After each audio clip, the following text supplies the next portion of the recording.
So, in this episode, to kick things off on the first ever Made to Imagine podcast, I am talking with Ben Laing. He is the current owner and general manager of Branston Golf and Country Club. And we are going to be talking candidly about his experiences of integrating new social entertainment attractions such as mini golf and paddle at his site, and hopefully give you some valuable insight that will help you to do the same. So here it is, and I hope you enjoy.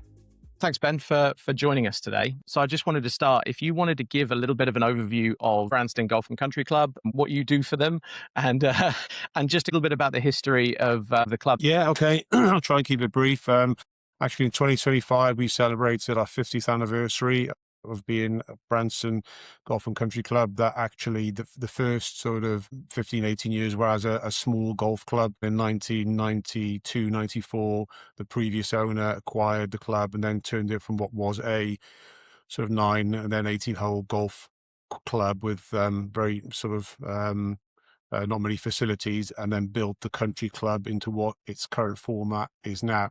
And when that was built, the model was very much based on the American type of country club format, which was catering for a variety of customer types, particularly families and females, which at that point was sort of alien to where golf clubs are really focused on, were dominated by the male audience. And since then, the business has continued to grow and thrive and prosper. We have around 3,000 members across our golf and health and fitness areas. So we're a multifaceted country club of different services. About 18, 20 years ago, we also added a new building called the Pavilion, which is our banqueting facility. So that's a separate building that sits within our site that enables us to provide weddings, Christmas parties, conference event, those type of things. And then over the years, we've just continued to grow and add different elements to our business, just where we see opportunity to diversify, look at new income streams, and make sure that we continue to be modern, contemporary. I've been here 12, 13 years as MD. We completed a management buyout just over 6 years ago. The timing was terrible. We completed a deal in December 2019, and then 4 or 5 months later, we were in lockdown. So it was a really difficult period for us going through that first couple of years, but actually in hindsight, it enabled us to refurbish and accelerate that program across our business, to enable us to come out with a far superior proposition for our membership when we sort of fully reopened post COVID. And the business has continued to grow and be successful over that period. So we're generally a very positive position and are looking forward to the future. That's great. And I suppose, as you touched on there, I think diversification of revenue is a hot topic for venues like yours and across loads of other industries right now. I think beyond direct golf course revenue, what have you done to broaden your appeal and find audience? So I suppose, yeah, good golf is a huge part of what we do, and that clues in the title of what we're called. But health and fitness is probably our bigger source of income and membership in comparison to golf.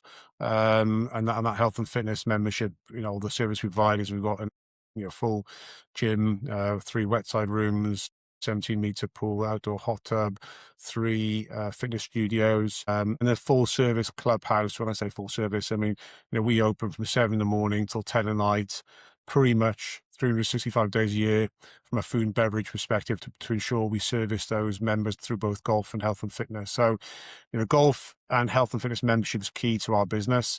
And then around that, as I mentioned, we've got the Pavilion for our banqueting needs. We've got a driving range with Top Tracer, then adventure golf and paddle tennis was a recent addition.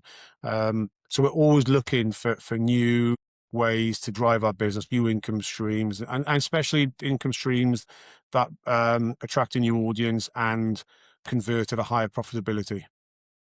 Excellent. So, as far as pertains to social entertainment, the two that kind of stick out would obviously be, I mean, driving range is a pretty traditional thing now, especially with the things like Top Tracer range coming in. It's become a form of social entertainment in a way. But I suppose with the adventure golf, what was the decision to integrate mini golf as part of that is interesting for our listeners, at least. I mean, what was the strategy behind adding an adventure golf course, and was that something that you'd been considering for a while, or did it come from an observation in your market?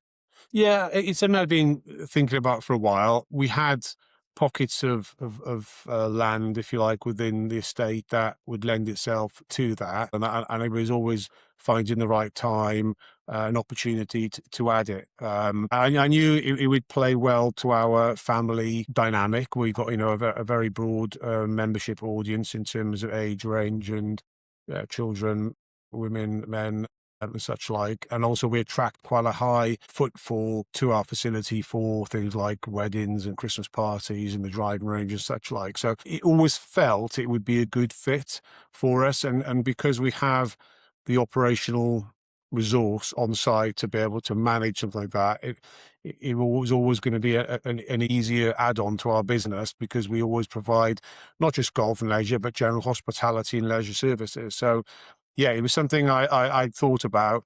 And then when it came to the opportunity, I mean, we did a lot more work on making sure that from a commercial opportunity, that we did a very thorough competitor analysis and trying to understand, who's the closest competitors to us, both indoor and outdoor.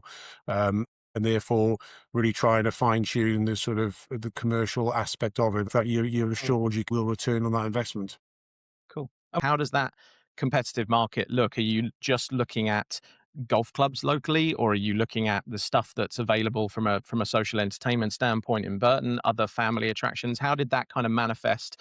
Yeah, I mean, I suppose the great thing about something like adventure golf is that there's quite a broad appeal to it. So let's say when you're looking at golf membership or trying to attract golf members, you are going at a much smaller audience, particularly established golfers, when you're trying to drive golf membership. I mean, getting people into the game, or beginners, and trying to learn, then that opens the audience up a little bit more. So we were looking at quite a broad audience. I mean, as you said, we've got a lot of chimney pots locally, but then 15, 20 minutes down the road is Derby, 15, 20 minutes the other way is Lichfield. We're probably 40 minutes from Birmingham. So there's quite a lot to go at when you sort of count the population within a reasonable area.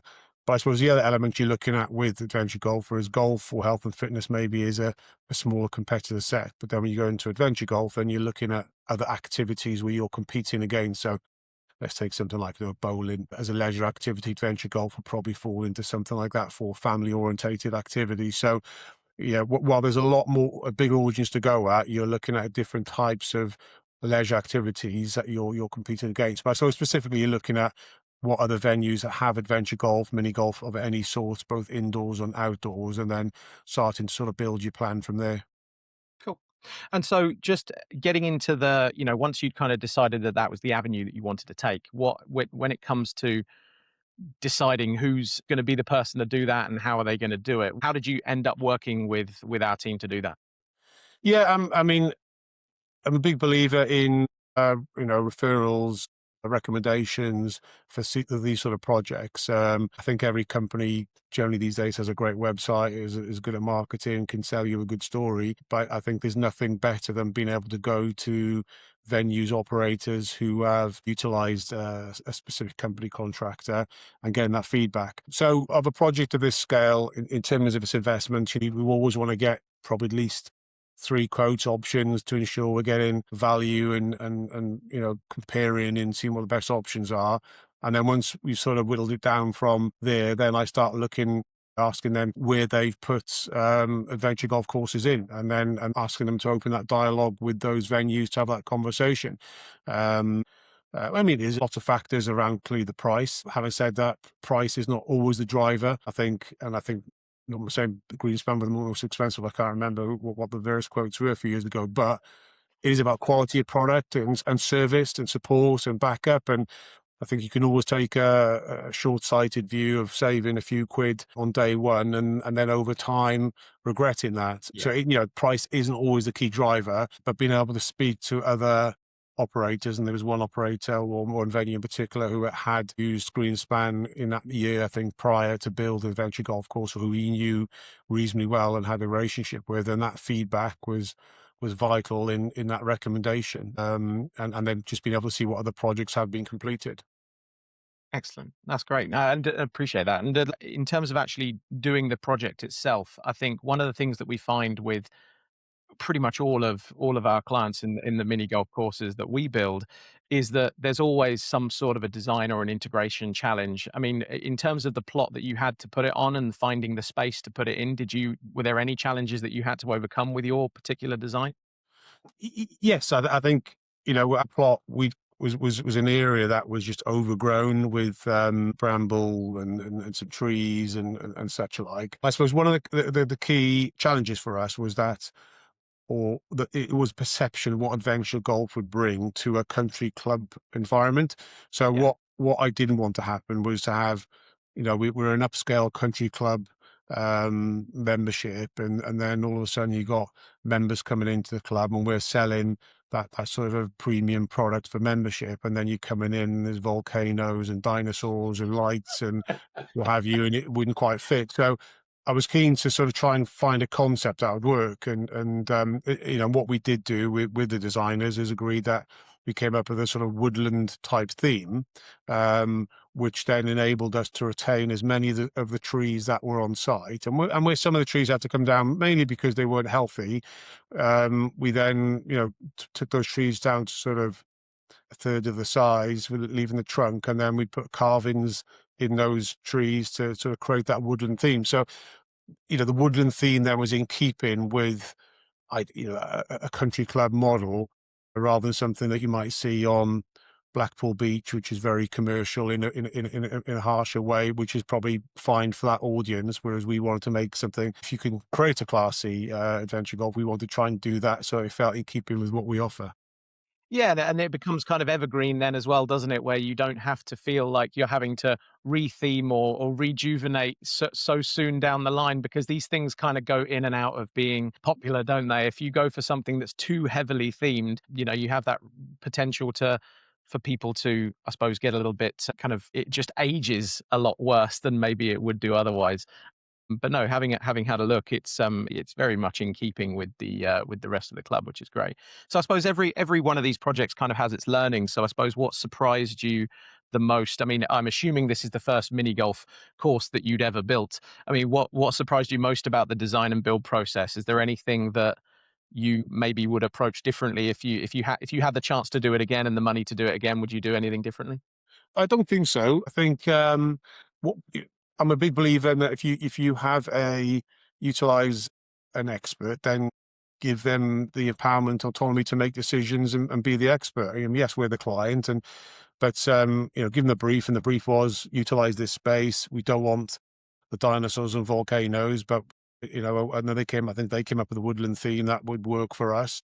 And we want something that, of course, is engaging and keeps people coming back and puts smiles on everybody's faces, particularly children. I think the process was very smooth. I mean, we're talking 4 or 5 years ago now, but from memory, it was a smooth process. Design team was great. There was a number of options and tweaks and feedback and opportunities for us to sort of understand and challenge and comment. And then once we'd agreed that theme and an idea, then we went into the build process, which again was a smooth process. So we had good communication, good discussions about the projects, and it went very well.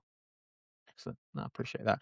Um, so yeah, just getting into the kind of operational side of things, then I suppose, how has the adventure golf performed financially? Yeah, well, I think first thing to say, overall, it's been a success. The return on investment's been strong, and it's been a good addition to the business, both directly and indirectly. What I mean by that is the direct income that we and the profitability we take from it, and then indirectly, the additional footfall is brought to our sites, that have then gone on to eat and drink within our clubhouse. I've brought people to the site who didn't know we were necessarily here, which is always a challenge from a marketing perspective. But reached out to hit new audiences that came to our site. And some of those, the food and beverage elements we can measure.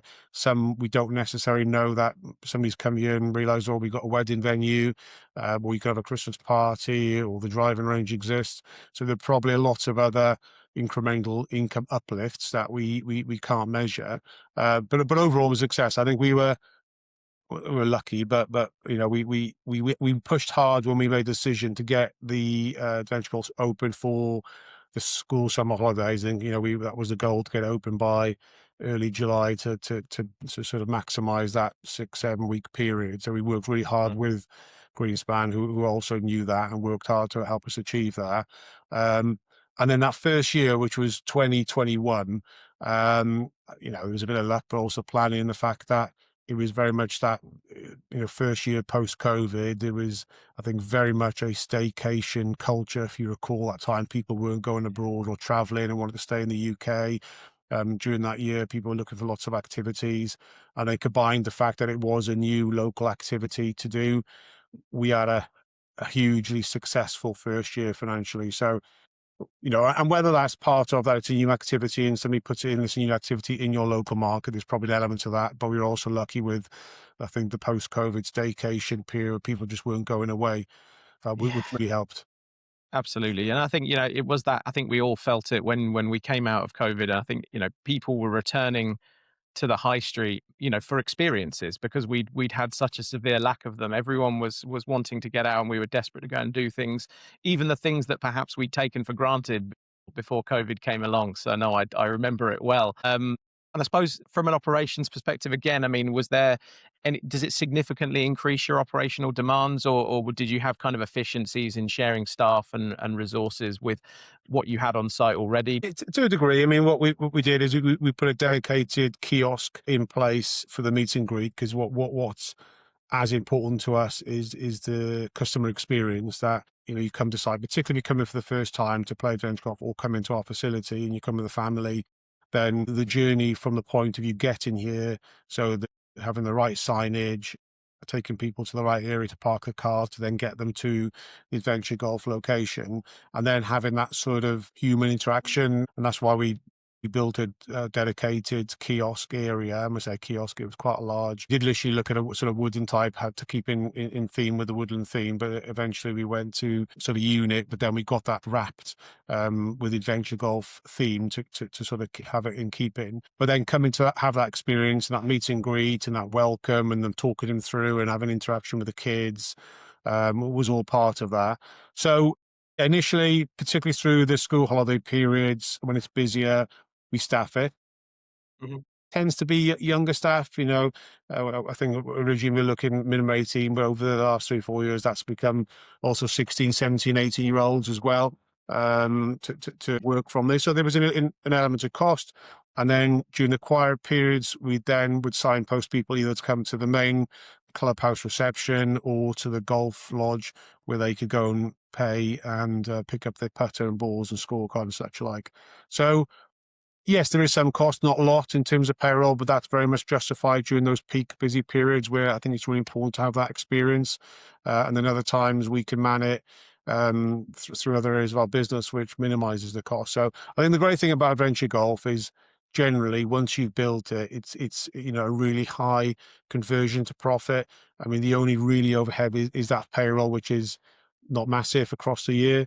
Mm. I mean, the main maintenance of the course itself will either be through the golf lodge staff or a greenkeeper just coming to blow leaves off in the morning, make sure it's presented, the water levels are right, and then Sure. maybe a spring maintenance element from the greenkeeping team or the gardener to make sure it's of a quality. But it doesn't require, it's not like a golf course where you've got to have a number of greenkeepers cutting grass every day. Yeah. Once you've built it, generally, you've got to maintain that quality product and that experience. But once you've built it, the maintenance is low. So then, there's consumables or things like scorecards and that every now and again, sort of top up of balls and putters. But generally, the costs are low, and then the payroll is managed. Yeah, fair enough. And so so talking specifically again about that kind of guest experience, firstly talking about the existing members, you have touched on it already, but how did your existing membership react to the addition of the golf course, and kind of were there any concerns, and how did you manage that narrative? Yeah, generally pretty well. I think the broader balanced member, particularly who's got a family, welcomed it. Your hardcore golfer, maybe 45, 50 above, was a bit more hesitant and asked the question, well, why are we investing in the golf course and why are we buying new machinery and why are we building new tee or whatever. So you get that sort of message, and part of education to them is say, well, these sort of capital projects where they do generate profitability does enable us to invest in other parts of the business in a more efficient way. So there was that part of education. Initially, when we opened the adventure loft, particularly when it was so busy, we the the members paid for it, but at a discounted rate. And then over the years, I think it's possibly year two, we then added that as a complimentary service for our members. So it became an additional benefit for members where they can bring family and such like, either for free or on a heavily reduced price, but they play for free.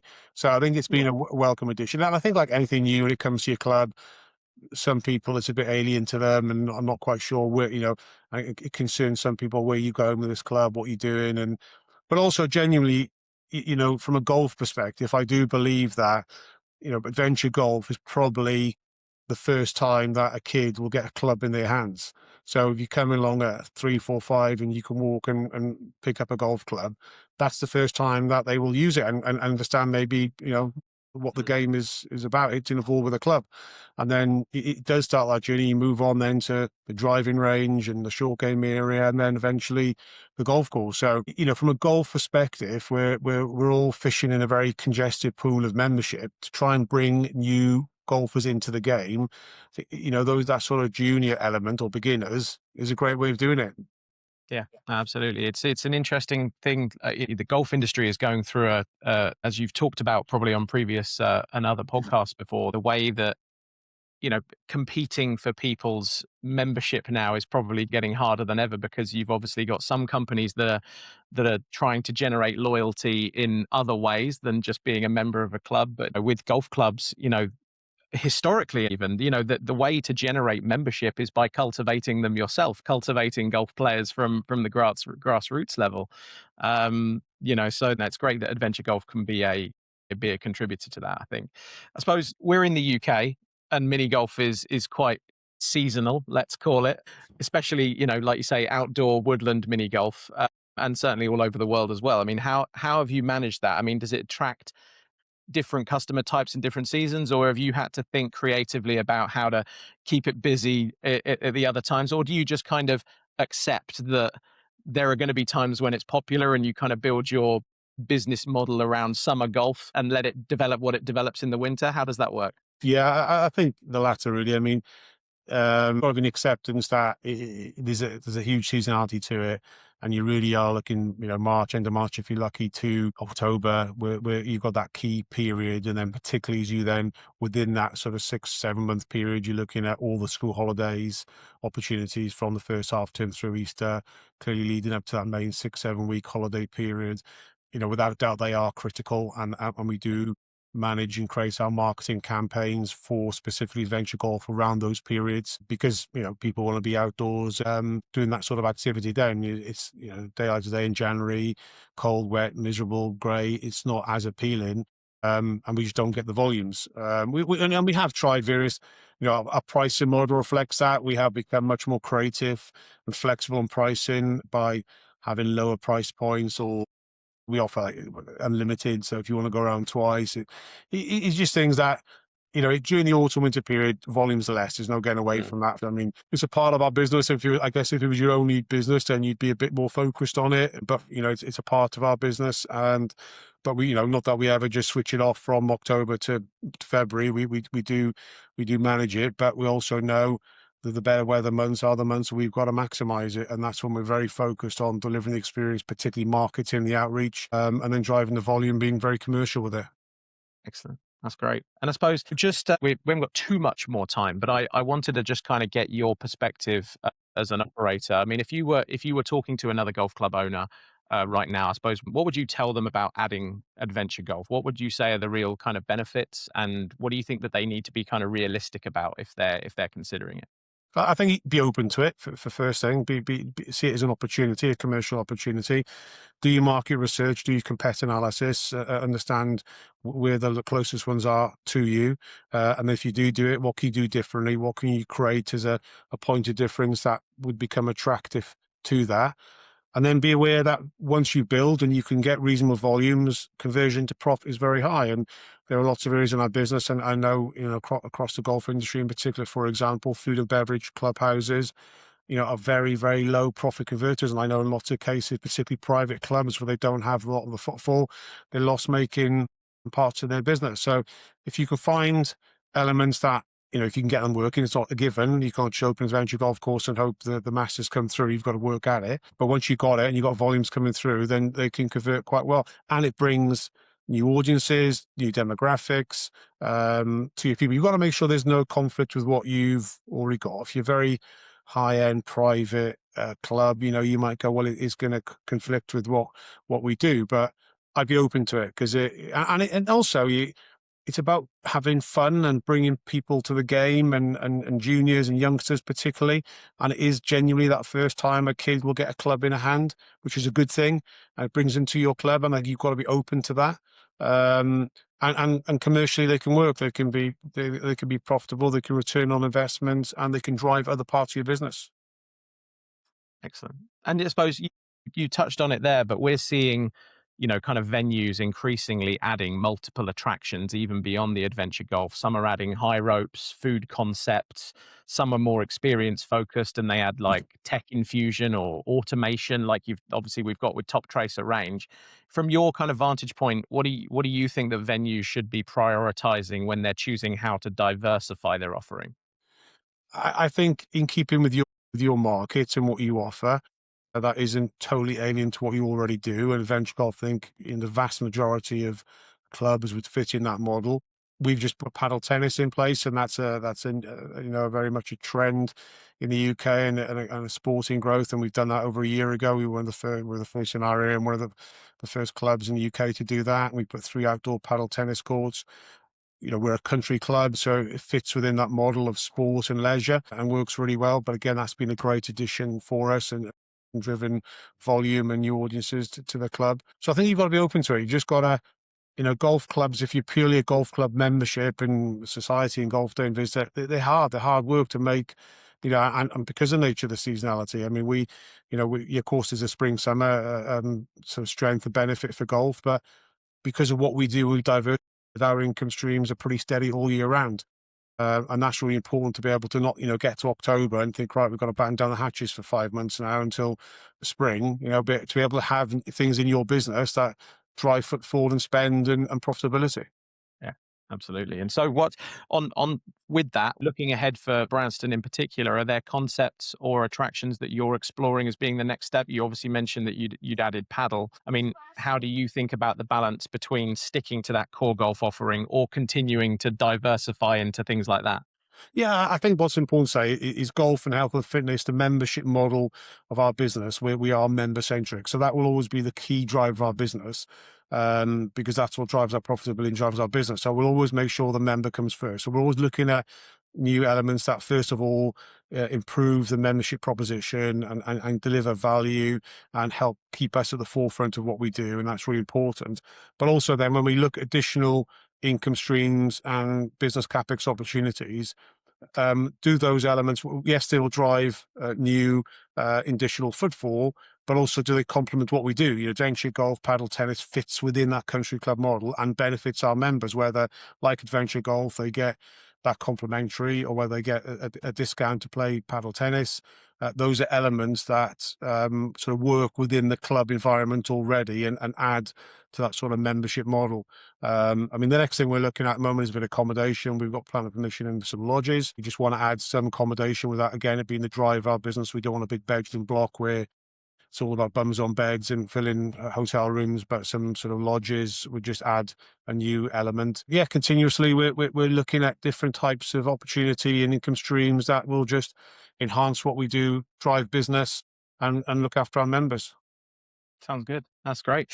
And I suppose last question for you then, because I don't want to keep you much longer. For our listeners who are looking at their own venue and wondering if this kind of addition is right for them, whether it be mini golf or anything else. I mean, what's the one thing you'd want them to take away from this conversation that is going to help them make that jump?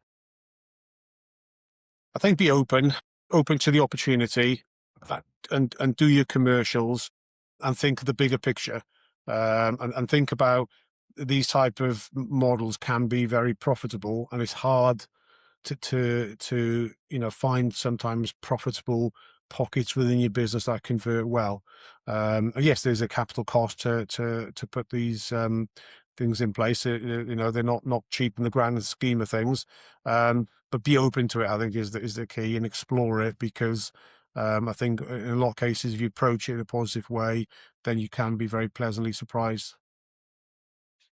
That's a great way to finish it off. Thank you very much. I mean, Ben, it's been brilliant. So thank you. I could talk to you for a little bit longer, but obviously we're running up against time a little bit. I think before we wrapped up, I wanted to make sure that people know where to find you and Branston Golf Country Club.